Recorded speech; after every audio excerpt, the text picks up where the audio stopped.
বিসমিল্লাহির রহমানির রহিম। আসসালামু আলাইকুম।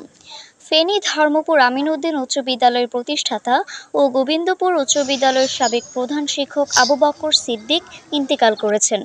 ইন্না লিল্লাহি ওয়া ইন্না ইলাইহি রাজিউন। শুক্রবার ভোর ৪টায় চিকিৎসারত অবস্থায় ফেনীর একটি বেসরকারি হাসপাতালে তিনি শেষ নিঃশ্বাস ত্যাগ করেন। ৭৬ বছর বয়সে মৃত্যুকালে তিনি স্ত্রী, ২ ছেলে, ৩ মেয়ে ও অসংখ্য গুণাগ্রহী রেখে গেছেন। বাদ জুমা তার সর্বশেষ কর্মস্থল গোবিন্দপুর উচ্চ বিদ্যালয় মাঠে প্রথম নামাজের জানাজা অনুষ্ঠিত হয়।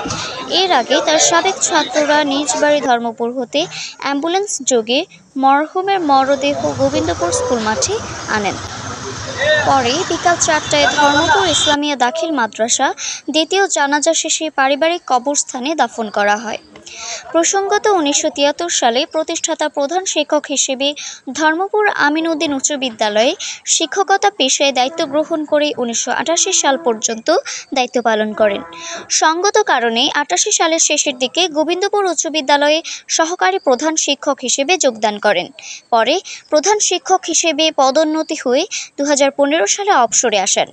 জানাজা পূর্ব মরহুমের সহকর্মী ও ছাত্ররা দীর্ঘ পথ চলার স্মৃতিচারণ করে বলেন, উনি অত্যন্ত সৎ এবং সাহসী লোক ছিলেন এবং ওনার জীবনে এক দায়িত্ব আহ্বান দিয়েছেন যে আল্লাহ ইবাদত করা এবং মানুষের উপকার করা। উনি উপকার করে গেছেন সারা জীবন, মানুষের উপকারে লিপ্ত ছিলেন, যতক্ষণ পারছেন মানুষের উপকারে গেছেন।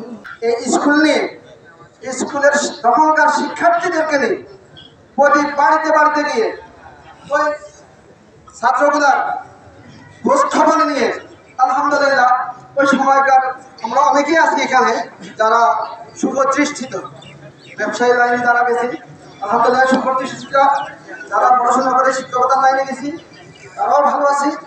ইভেন অন্যান্য পেশাতে যারা আছেন আলহামদুলিল্লাহ সবাইকে উনি আগেই দিয়েছে। আর ক্লাসে আমাদের ক্লাস নিতেন ইংরেজি ক্লাস। স্যার ক্লাসে পড়া দিতেন, আবার ক্লাসে আদায় করতেন, মানে এক প্রকার মুখস্থ করাই নিতেন স্যার। স্যার রাত্রের বেলায় বাড়ি বাড়ি গিয়ে তদারকি করতো ছাত্রদেরকে, বা কুপি বাতি দিয়ে পড়ালেখা করতাম। দেখা যাইতো পড়ার টেবিলে যদি ছাত্রছাত্রী না পাইতো, যে হারিকেনগুলো স্যারে নিয়ে আসতো স্কুলে। স্যারের একজন ছাত্র হিসাবে আমি গর্ববোধ করি। স্যারের কারণে হয়তো আমি আজকে এই স্কুলে প্রধান শিক্ষকের